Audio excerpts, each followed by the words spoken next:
Yo no creo que todo, porque no creo que todos no se lo sepan, ya mañana es el examen.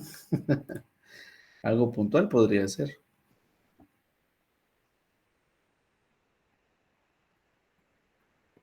A ver.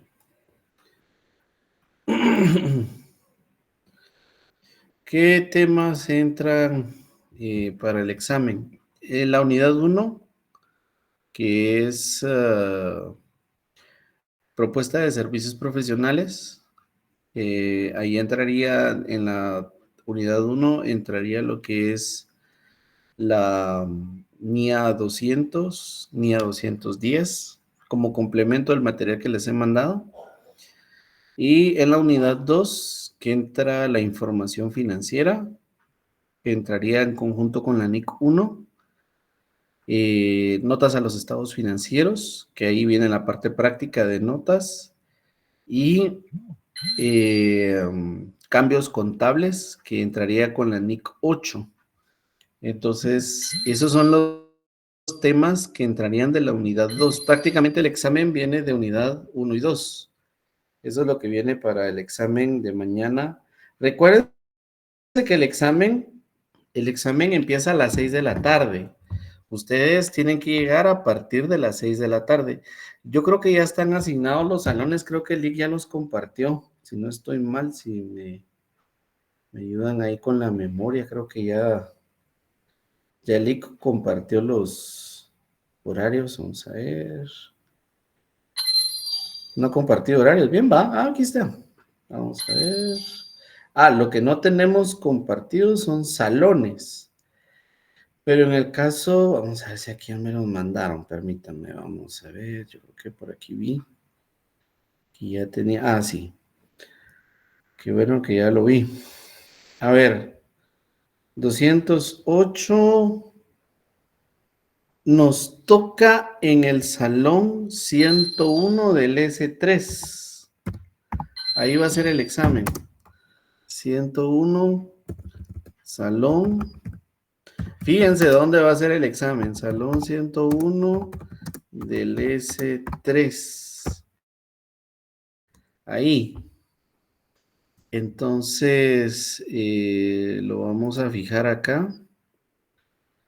Ahí va a ser el examen. Salón 101 del S3. Tomen nota. O sea que no se vayan a ir al S8. A ustedes les tocó el salón 101 del S3. Igual, vamos a ver. No se vayan a ir al S6, sino que en el S8, en el S3, perdón, nos va a tocar el examen. A las 6 de la tarde. No vayan a llegar a las 7, porque a las 7 ya perdieron una hora. El examen está programado para 2 horas. Así que esas serían las indicaciones.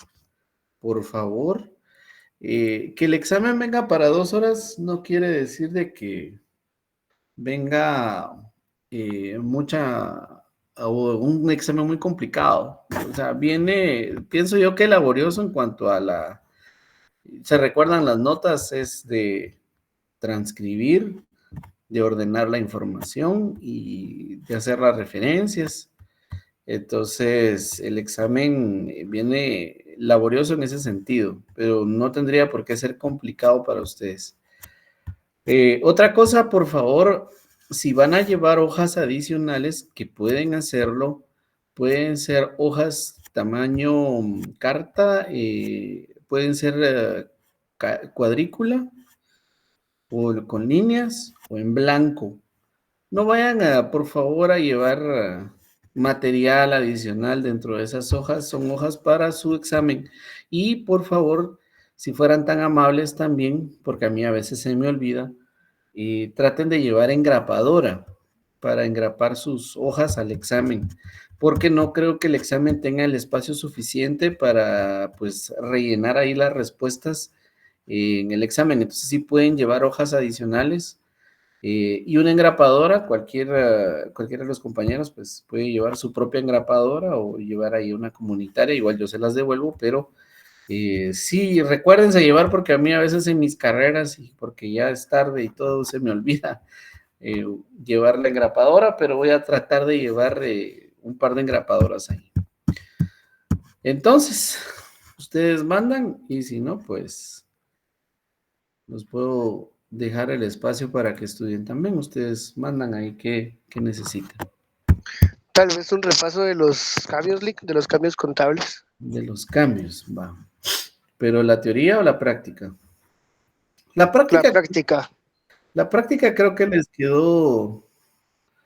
quedó bastante claros los ejemplos. Vamos a ver aquí. Solo voy a desplegar el presentación. Aquí está. Cambios. Vamos a ver. Aquí está. ¿Viene teoría? Sí, viene teoría, viene parte práctica, parte teórica. Recuérdense que el examen vale 25 puntos, este primer parcial. Viene teoría y práctica. Póngale unos 10 puntos de teoría, 15 de práctica, ejemplo, ¿no? No viene solo práctica, viene teoría. Y recuérdense que la teoría normalmente es donde les va no tan bien y ahí es donde bajan los puntos que pueden sacar ustedes para sacar los 25.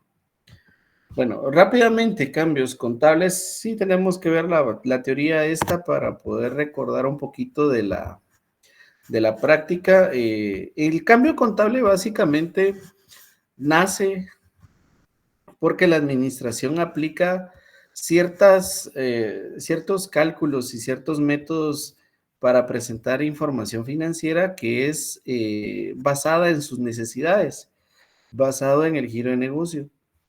Entonces, la política no es más que una forma de presentar información financiera basado en el modelo de negocio que tiene la entidad.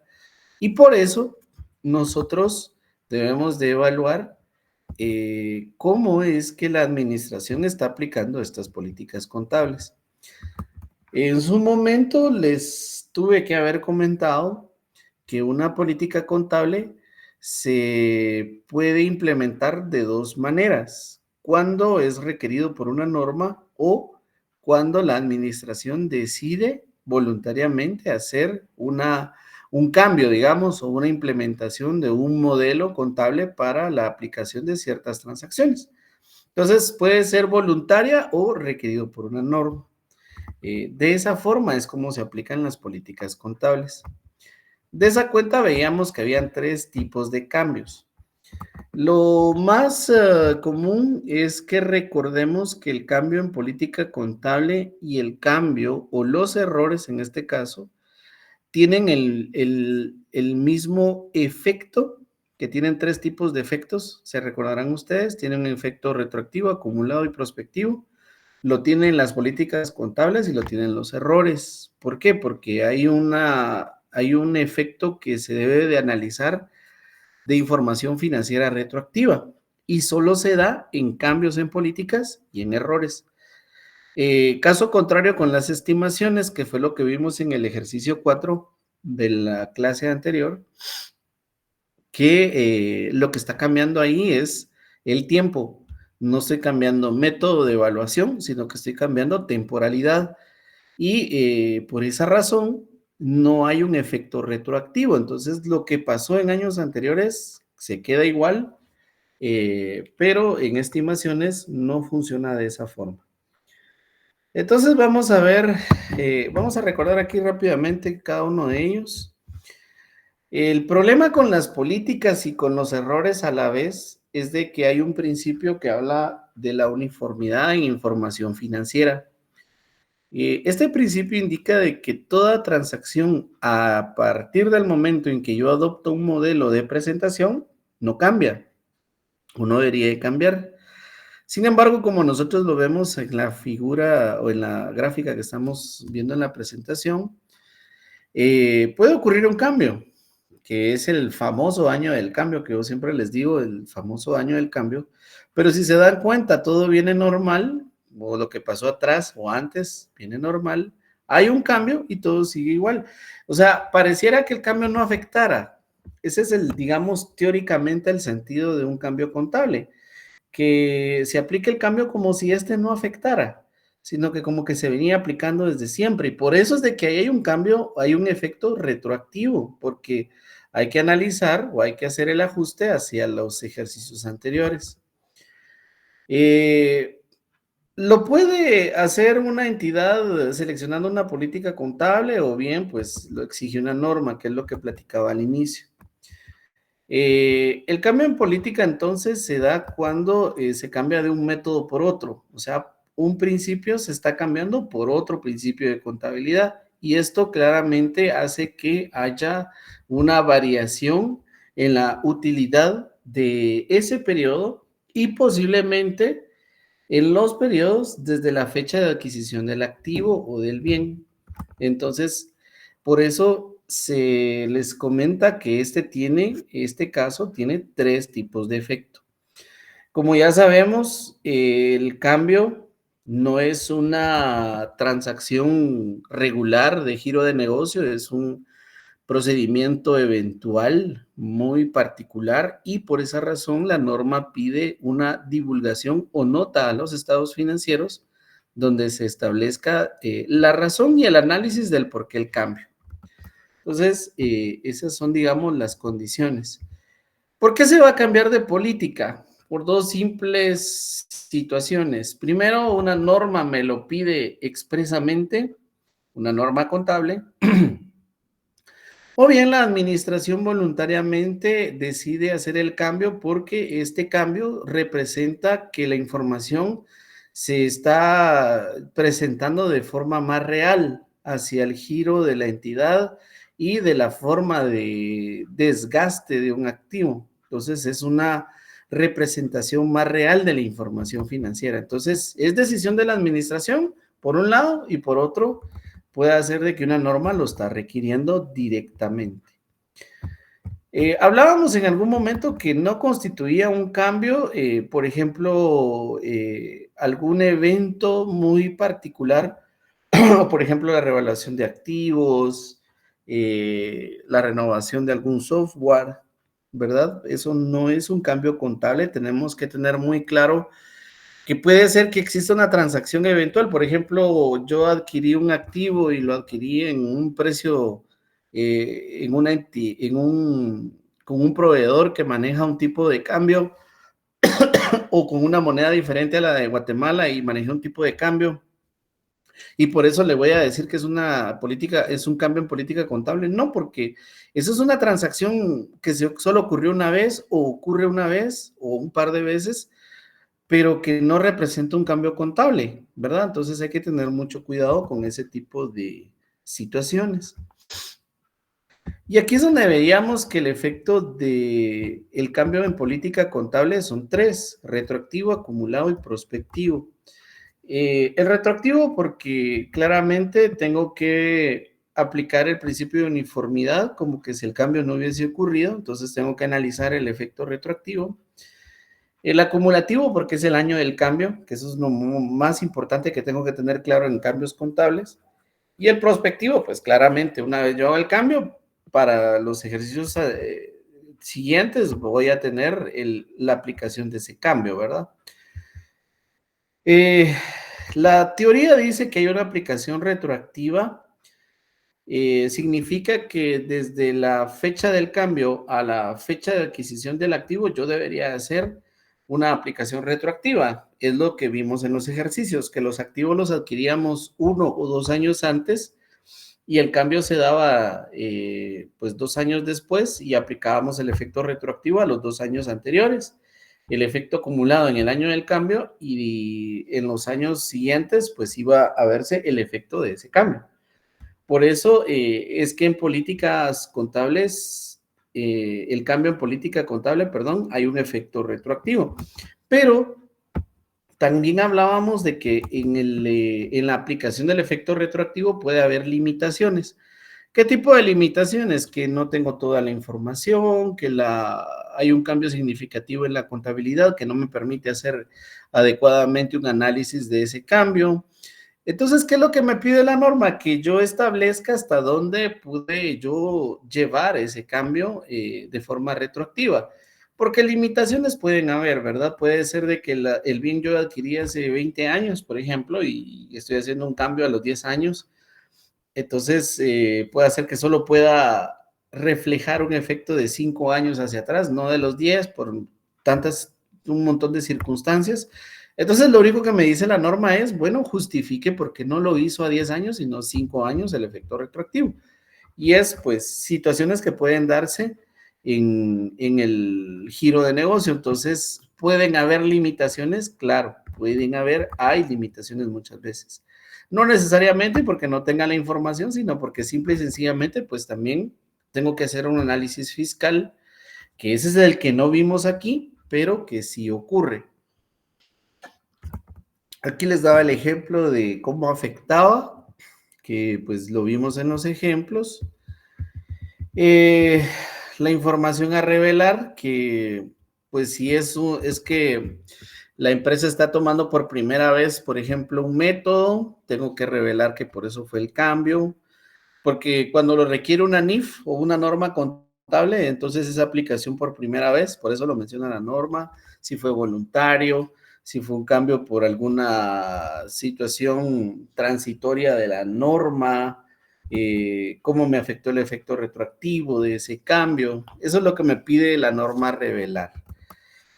Entonces, digamos, el cambio en políticas realmente, como lo vimos en los ejemplos, el efecto retroactivo se da porque yo tengo que respetar, o contablemente se debe de respetar el principio de uniformidad. Por eso es de que hacemos un análisis retroactivo en este caso.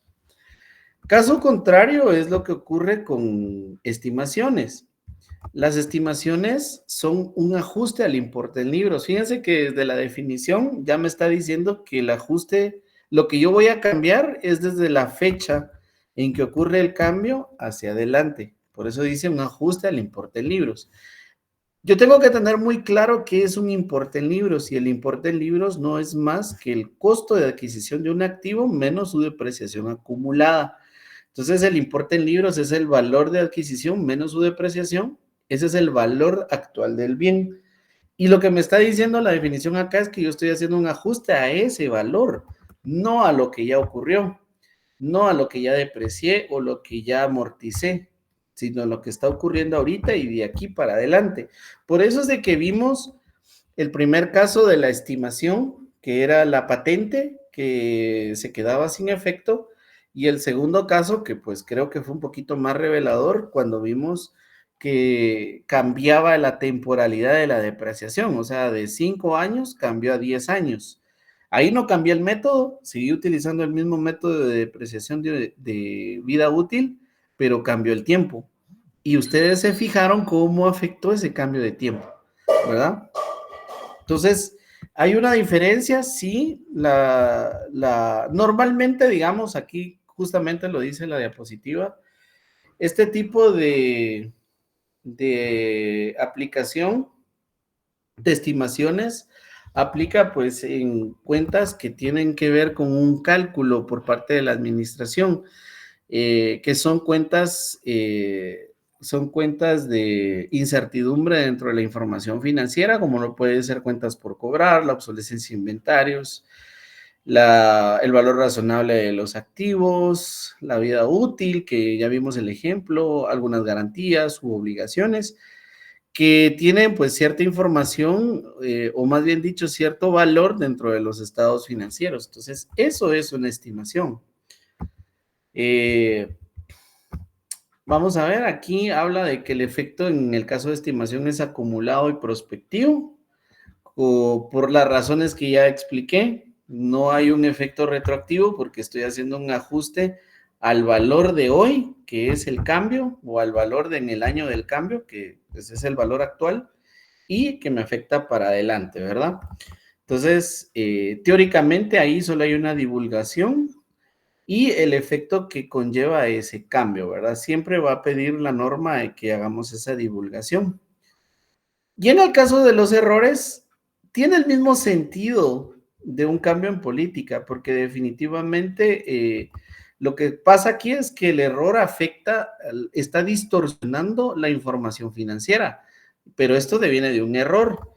Se considera cambio contable porque lógicamente me está cambiando. Si yo tenía utilidad y producto del error, de corregir ese error, me resultó que era pérdida, entonces hay un cambio significativo.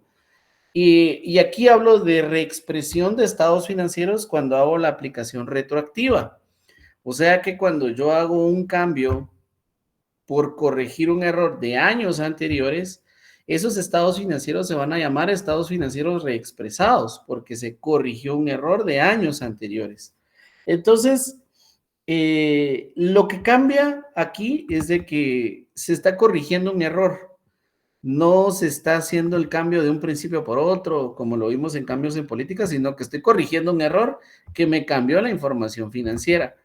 Claro, la aplicación retroactiva que conlleva la corrección del error puede tener ciertas limitaciones, las mismas que pueden ocurrir como el cambio en políticas contables. Entonces, viene siendo lo mismo, solo que como en errores estoy corrigiendo, no le voy a llamar un análisis retroactivo para ver qué pasó con la utilidad, sino que aquí estoy corrigiendo para ver la realidad de esa utilidad o pérdida en su defecto. Y a esos casos que afecta retroactivamente, yo le voy a llamar información financiera reexpresada. Esa es la diferencia. Entonces, cambios en políticas de principio de contabilidad por otro y errores tienen los tres efectos. Y el cambio en estimación únicamente tiene el efecto acumulado y el efecto prospectivo. Denme un momento, por favor.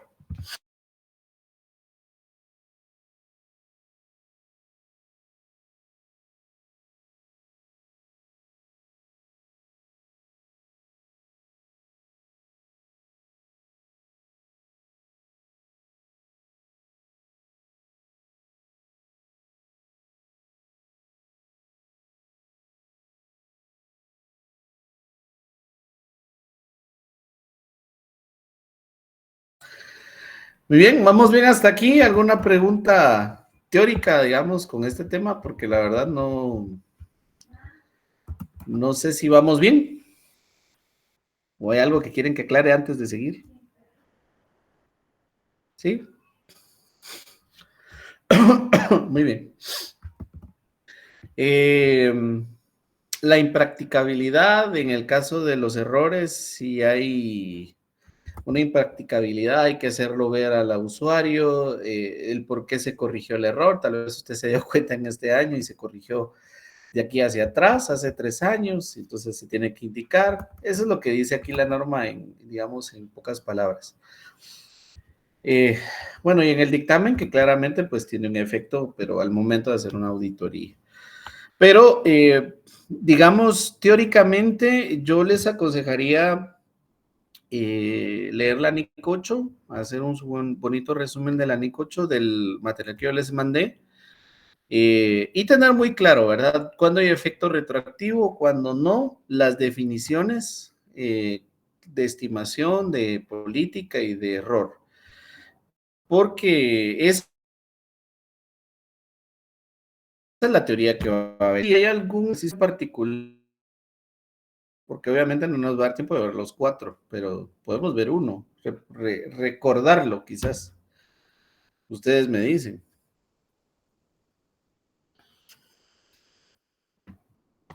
El O si están laboratorio con LIC. los ejercicios, pues mejor, ¿va? ¿Qué manda? Unos así como los de laboratorio. Los de laboratorio no los he visto, fíjese. Pero podemos ver alguno, vamos a ver. El 4 dice. Vamos a ver. Ah, no, pero este es cambios. Muy bien. El 4. Bueno, el ejercicio 4, tal vez la particularidad que tiene. La particularidad que tenía este ejercicio 4 es que hacíamos un cambio. Miren, todo partía de una base de depreciación, ¿va? Y decía el ejercicio que de 5 cambiaba a 10 años. Ojo que este traía valor de desecho. El valor de desecho o valor de rescate es un valor que yo aparto del cálculo de la depreciación como un valor de posible venta al final de la vida útil del activo. Significa que yo este vehículo totalmente depreciado, yo los podría vender a 1,200, creo yo que salía, o no sé cuánto decía, 1,400 cada uno, ¿verdad? Es el valor total del valor de desecho, que son 4,200 dividido 3. Me acuerdo cuánto dice el ejercicio ahí. 4,200 dividido 3. Sí, a 1,400 cada uno. O sea, ese es el valor, digamos, en que yo podría vender mi activo al finalizar su depreciación. Por eso estoy dejando un valor de rescate. Pero eso no tiene nada que ver con el cálculo de la depreciación. Por eso lo estoy restando. Entonces, lo primero que hago es hacer un cálculo sobre la base de 5 años. Tomaba el valor de los 3 vehículos, los multiplicaba por 3, me salían 210,000 menos 4,200, que es 1,400 por 3. Eso dividido 5 años me daba 205,800. Esta es la base de cálculo. Estos 205,800, ya sin valor de rescate. Esto dividido 5 años me daba que la depreciación que yo iba a registrar anualmente era de 41,160, ¿verdad? Entonces, aquí yo ya tenía el dato de la depreciación base 5 años. Pero aquí el problema es de que cuando yo adquirí el activo, que fue en el 22, y el año del cambio fue el 24, ¿qué dice la teoría? El año del cambio iba a ser 24. Creo que por ahí decía el ejercicio que en ese año inclusive el contador había registrado la depreciación con base al año, al método de 5 años. O sea, había un error, pero ese error se corrige en ese año. Por eso es de que no hay efecto retroactivo, porque no viene de años anteriores, sino que ocurre en ese año y lo corregimos en ese año. Entonces, por eso es que no hay efecto retroactivo ahí, solo hay efecto acumulado o corrección de ese error en ese momento. Entonces, por esa razón, cuando yo hago el cálculo de la base de 10 años, que aquí lo tengo, se considera para la depreciación lo que ya se registró sobre la base de 5 años, pero de los primeros 2 años, porque el año 3 o el tercer año de depreciación que lleva estos activos es cuando ocurre el cambio y ese no es igual. Entonces, por esa razón, aquí está el cálculo que yo hacía. Tomaba otra vez el costo de los vehículos, 210,000 menos valor de desecho, menos la depreciación acumulada de 2 años sobre la base de 5 años. Esto era multiplicar 41,160 por 2, que ahí es donde me dan los 82,320. Y como estoy restando 2 años de depreciación acumulada, me restan 8 años para los 10 años.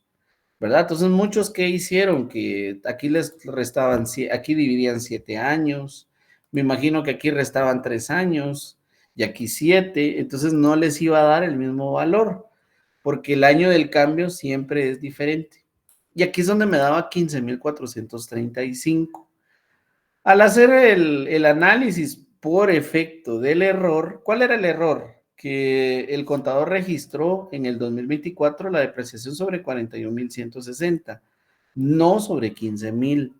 Entonces yo no sabía cuál era el valor de depreciación porque él no había hecho ese registro. Entonces aquí fue que por diferencia de 41,000 que él registró, debía registrar 15,000, entonces tengo que rebajar 25,000. Y por eso fue que la partida me quedó rebajando depreciación acumulada y a la vez también rebajando del gasto la depreciación de vehículos por 25,000. ¿Para qué? Para que en el saldo me quedaran 15,000 quetzales. O sea, si a 41 le resto 25, me quedan 15,000. Por eso les mostraba aquí la T gráfica. Inclusive aquí tengo las dos, miren. Voy a hacer esto más pequeño. Aquí está. Aquí tengo las dos, ¿ves? La de depreciación acumulada y la de depreciación. Entonces, el año del cambio siempre es diferente. O sea, nunca en el año del cambio va a haber algo que cambia y de ahí parte el cambio. Por eso aquí es donde se ve gráficamente el, el efecto de ese cambio. Porque en el método de 5 años yo estaba depreciando sobre 41,160, que es lo que yo calculé anteriormente. Sin embargo, en el 2024, el contador vuelve a registrar 41,160, pero no, tiene que ser sobre 15,435. Entonces, al hacer la rebaja de la partida contable que tengo acá, ¿sí?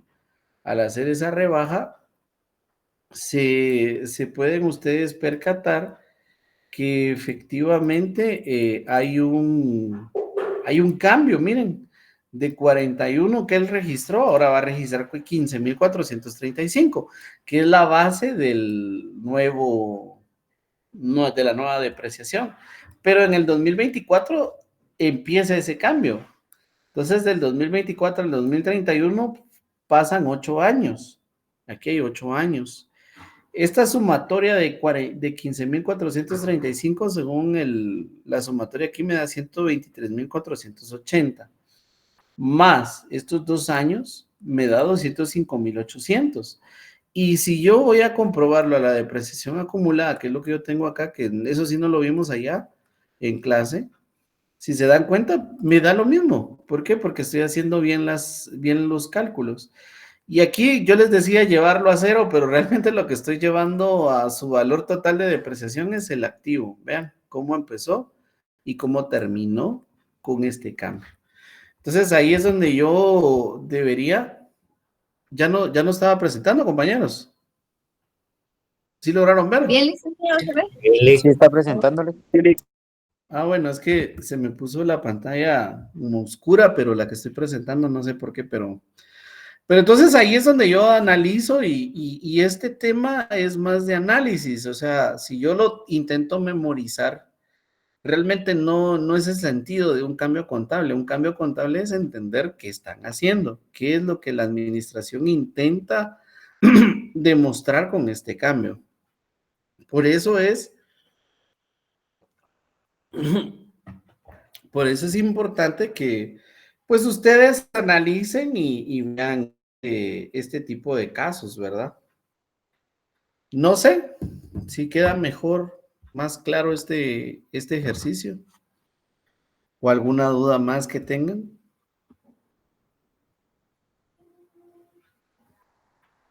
¿O todo bien? Por aquí tengo un mensaje. Ah, sí, el ejercicio 4. Va. Ahí está el ejercicio 4. No sé si hay alguna otra duda.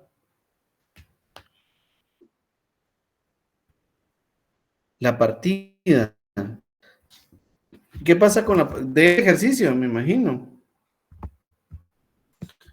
¿Qué pasa con la partida ahí? ¿Estoy aumentando el gasto? No, estoy disminuyendo el gasto y aumentando la utilidad. ¿Cómo se aumenta la utilidad? Disminuyendo el gasto. Y esa partida refleja una disminución de gasto. Al reversar la partida original que el contador hizo al 31 de diciembre de 2024 fue depreciación a depreciación acumulada por 41,160. Entonces, la estoy reversando, pero por el valor de 25,000 porque ya tengo que dejar reflejados 15,000. Eso es lo que veo en la gráfica. O sea, el contador reflejó 41,160, entonces hay un gasto en exceso. Y para rebajar ese gasto en exceso, reverso la partida original, que es depreciación a depreciación acumulada, la reverso. Entonces digo depreciación acumulada, depreciación gasto y listo. Ya hice el registro contable. No sé si a eso se refería con la partida, amigo. Creo que es Álvaro. Sí. Bien. Sí, a eso. Ah, va. Sí, a eso me refería. Igual, yo les aconsejaría que vieran las otras partidas. Perdón, creo que Jajarrel que no era. Aquí está. Las otras partidas, vean, por ejemplo, esta fue de llevar a cero totalmente una patente Y estas que vimos, que esta cuando hay pérdida, ¿verdad? Y la primera que vimos, que es cuando hay utilidad. Entonces, eso si se les dificulta, traten entonces de ver la estructura. Cuando hay utilidad, cuando hay pérdida. Entonces, ahí tal vez es un poco más fácil para ustedes. No sé si hay alguna otra pregunta o algún otro caso, tema que quieran discutir.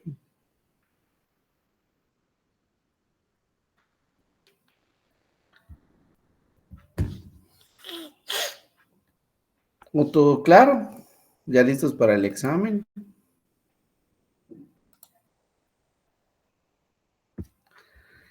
Vuelvo a insistir, mañana les toca en el salón, ¿qué les dije? 101, ¿no? Sí, licenciado. Sí, 101 del Es ES3, del ES3. Entonces, mañana el examen es en el salón 101 del S3, no se vayan a ir. Igual yo les voy a poner un mensaje en el chat donde van a estar los salones que les corresponden. Por favor, traten de llegar a las 6 de la tarde. El examen está pactado para 2 horas. Así que a las 6 inicia el examen, no a las 7. Empieza a las 6 y tienen 2 horas máximo. Creo que es tiempo suficiente para ese examen. Lleven sus hojas, cuadrícula o hojas en blanco para hacer su examen, hacer las notas, hacer los ejercicios que vengan. Y si fueran tan amables, pues de llevar una engrapadora por ahí extra para ir engrapando sus hojitas también. No sé si hay alguna otra consulta.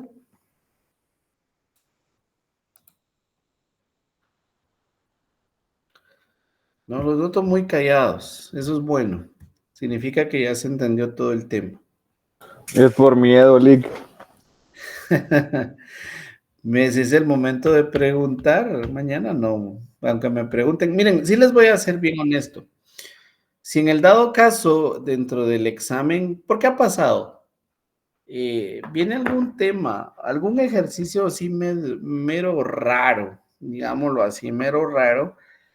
Yo sí les voy a dar indicaciones, o sea, sí les voy a orientar, no resolver, orientar cómo deberían de analizarlo. Esperemos de que no venga algo fuera del contexto de lo que hemos visto, pero si en dado caso viniera algo fuera del contexto, me refiero a un ejercicio muy extremadamente raro, pues me va a tocar a mí que hacer las aclaraciones del caso, ¿verdad? ¿Qué manda Walter? Lick, a mí me surgió una duda, ¿cómo elaboramos las notas si no viene el balance? Lo que creo que estaba diciendo, que si no viene el balance, ¿por qué orden El lo dividimos? estado de situación, que si no viene algún estado financiero para las notas. Exacto. Fíjese que sí, van a venir, estoy seguro de que vienen los estados financieros, si no es que hechos, pero sí tienen que hacerlos, o sea, tiene que tener información financiera para hacer las notas. Yo considero de que los estados financieros van a venir hechos. Se los digo porque fue una recomendación que hicimos varios catedráticos al coordinador, porque la verdad no nos interesa. A mí como docente, digamos, yo no les enseñé, a pesar de que les enseñé estructuras, yo no necesito enseñarles ahorita estados financieros, porque esa es conta. Sin embargo, sí recalcamos al coordinador que pues para evitar tiempo, pérdida de tiempo y que ustedes también tuvieran un examen confuso en cuanto al desarrollo de notas, mejor si ya el Estado o los estados financieros venían elaborados. Esperemos que haya acatado el consejo para un examen, pues que tenga una calificación sobre lo que nos interesa, que ustedes demuestren que saben. Lo que sí les recomendaría es que si en el caso de notas a los estados financieros, por favor, recuérdense, hacer hacer las notas como un quinto estado financiero y hacer las referencias cruzadas a los estados financieros. Si el estado financiero ya viene hecho, a ese estado financiero del examen yo le hago mis referencias cruzadas.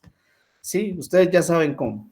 Entonces, no es necesario que yo vuelva a copiar el estado financiero, sino que a ese mismo le voy a poner las referencias cruzadas, ¿verdad? Y hago mis notas. Y ahí termino mi evaluación. Entonces, por favor, lo que ustedes tienen que evitar es tardarse más, sino que lo que tienen que hacer es ver cómo ahorran tiempo. Claro, les conté, creo yo, del caso de un compañero hace años que cortó el examen, ¿va? Eso tampoco, ¿va? O sea, por no copiar el texto, lo cortó y lo pegó en sus hojas, tampoco. O sea, la idea es que ustedes transcriban las notas. No sé, ¿alguna otra pregunta? Claro. Todo claro, muy bien. Yo solo solo confirmando lo que ya nos había dicho el otro la vez pasada, el día viernes o jueves, no recuerdo qué día, pero yo le pregunté que si vienen ya realizados los estados financieros, pero dentro del detalle de las notas, o sea, de los casos, no viene la integración de una cuenta, ¿es necesario hacerle nota o no? Yo diría que por temas de tiempo no la hagan. O sea, hagan las notas que tienen integración. Pero si la hacen, o sea, se les olvida en el examen los nervios, se hacen la nota, tampoco es que esté mal. Recuérdense que todas las cifras tienen una nota, pero yo diría que si en el examen se dan cuenta cuáles sí tienen integración y cuáles no, hagan las que tienen integración. Igual eso es válido, porque claramente el enunciado me está dando la información para hacer notas. Y si yo tengo alguna cifra que no tiene integración, solo me está dando el saldo, pues consideren su tiempo, ¿va? Puedo hacer la nota, como puedo no hacerla, eso no es malo, ¿verdad? ¿Alguna otra duda? Gracias, Lick. Muy bien, no hay problema. ¿Alguna otra duda?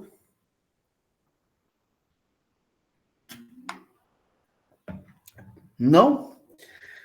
Pues vayan a descansar. Yo me imagino que se van a poner a estudiar, entonces traten de estudiar. Mañana, les repito, pues nos vemos en el Salón 101 del S3.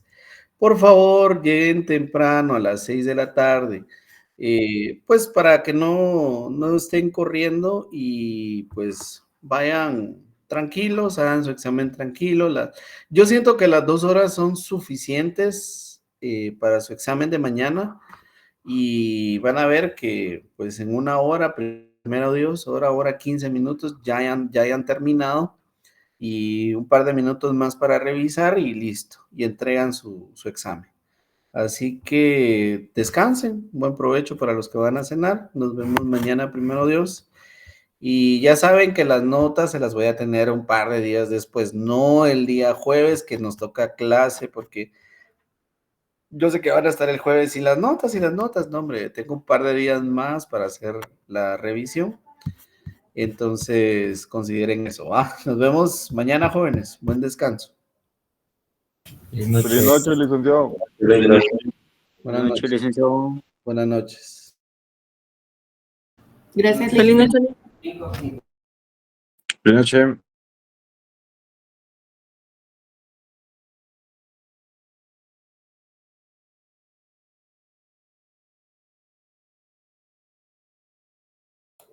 Salón 101 del S3, ahí se acuerdan.